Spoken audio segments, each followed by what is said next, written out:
একটা সুন্দরী মেয়ে দেখলাম বিকাশের দোকানে এসেছে। মেয়েটা দেখতে এত সুন্দর, দেখলেই নেশা ধরে যায়। সারাক্ষণ তাকিয়ে থাকতে ইচ্ছে করে। মেয়েটা নিজের নাম্বারে টাকা ক্যাশ ইন করলো, আমি মেয়েটার নাম্বার নিয়ে নিলাম।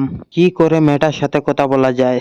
মেয়েটার নাম্বারে 500 টাকা বিকাশ করে দিলাম। মেয়েটার নাম্বারে কল দিলাম, মেয়েটা কল রিসিভ করলো। আমি বললাম এই নম্বরে ভুল করে 500 টাকা বিকাশে চলে গেছে। মেয়েটা বলল আচ্ছা, আমি চেক করে আপনাকে জানাবো। পরের দিন মেসেজ দিলাম, কি খবর আপু? মেয়েটা মেসেজ দিল ভালো।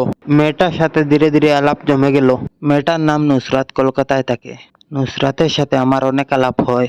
ভাবলাম ওর সাথে একদিন দেখা করা যাক।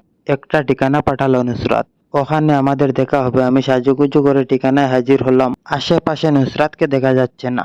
একটু পরে হট করে একজন পুলিশ অফিসার আসলো। পুলিশ দেখেই আমি দিলাম দৌড়। পুলিশ অফিসার একজন পুলিশকে বলল, ধর বেটাকে। আমি ছুটছি পিছনে, পুলিশ খুব বেশি দূরত্ব নেই আমাদের মাঝে।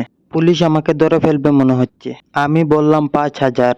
পুলিশ বলল, আপনার দৌড়ের স্পিড পেল না স্যার, তা কি আছে? দ্রুত সামনের গলিতে ঢুকে পড়ুন। সামনের গলিতে ঢুকে পড়লাম, সাথে সাথে পুলিশ এসে আমার সামনে দাঁড়িয়ে পড়লো। আমাকে বলল তাড়াতাড়ি করেন, স্যার এসে পড়বে। আমি বললাম কেসটা কি, বুঝতে পারছি না। পুলিশ বলল, বুঝেন না, স্যারের বউকে ডিস্টার্ব করেন, দ্রুত টাকা বার করেন, না হলে খবর আছে কিন্তু আপনার। আমি একটু অসহায় হয়ে বললাম, এখন তো 500 আছে, বাকিটা বিকাশ করে দিব। পুলিশ আমার কাছ থেকে 500 টাকা নিয়ে একটা বিকাশ নাম্বার দিয়ে বলল, রমজান মাস তাই বিশ্বাস করলাম।